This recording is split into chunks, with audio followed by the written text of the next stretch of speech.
Okay, for our reading fluency today in our first grade reading fluency book, we're going to take a look at the story, The House That Is Haunted. So go ahead and get opened up in your book to the correct page. And let's get started. We're going to start off by talking about some of the words. I really focused this week's words that I identified with our control. Remember this week and last week we've been working on our control patterns. So let's take a closer look at our story.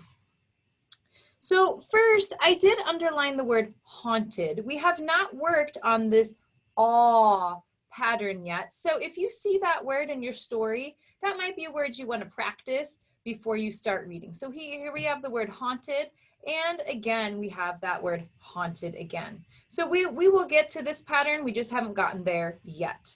All right, so let's go through. The first pattern that I notice here, A-R-E, air. This is the word dare. We have not worked on the air pattern yet. So this is a word I want you to go ahead and underline right here. Practice that word so that when you do your reading fluency, you will know that one before you get started. So again, we have the word haunted and the word dare. This is an R control pattern, but just not a pattern we've learned yet. Okay, so we're going to see lots of R control patterns in here. First one we have that we come to is the word porch. There's that O-R. O-R says or. That was this week's learning. This is the word started. There's that A-R pattern we learned as R.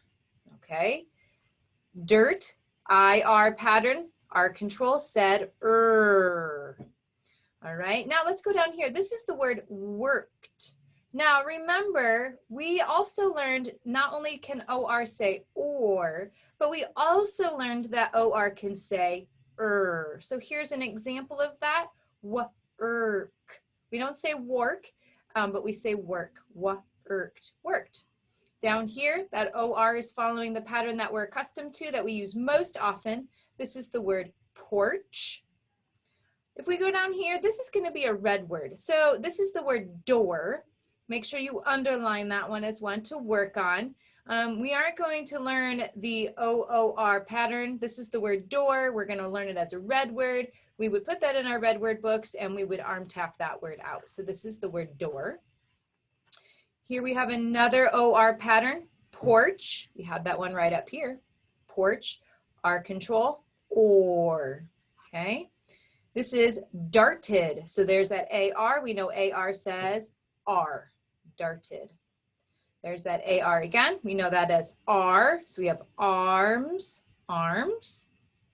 And there's that AR again, R pattern, start and started. So take a moment, look through there. If there are other words in there that you want to practice prior to reading, I encourage you to do that. I would mark up definitely our R controls. Make sure you are noticing that pattern we were working on last week and this week.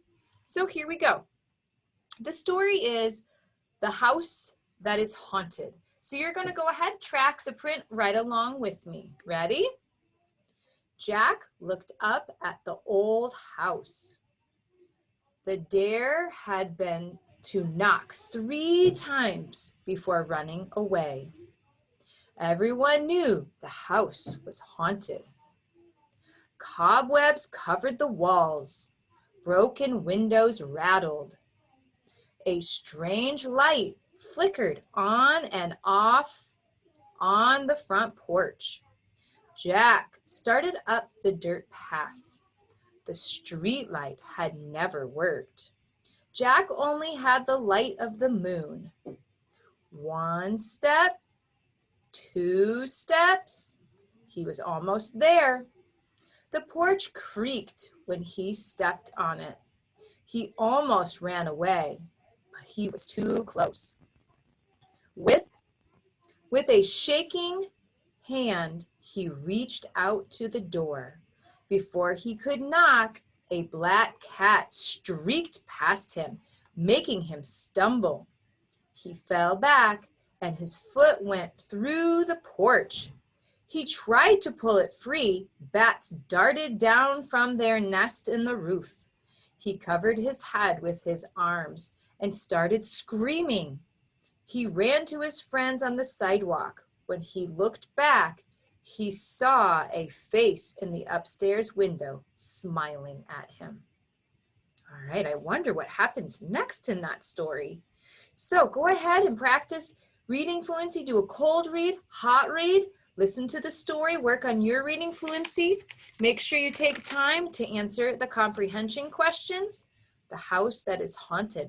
Work on writing those in complete sentences. Remember, you can always go back to your story to check for the answers. All right, keep reading, and I'll see you all soon. Bye.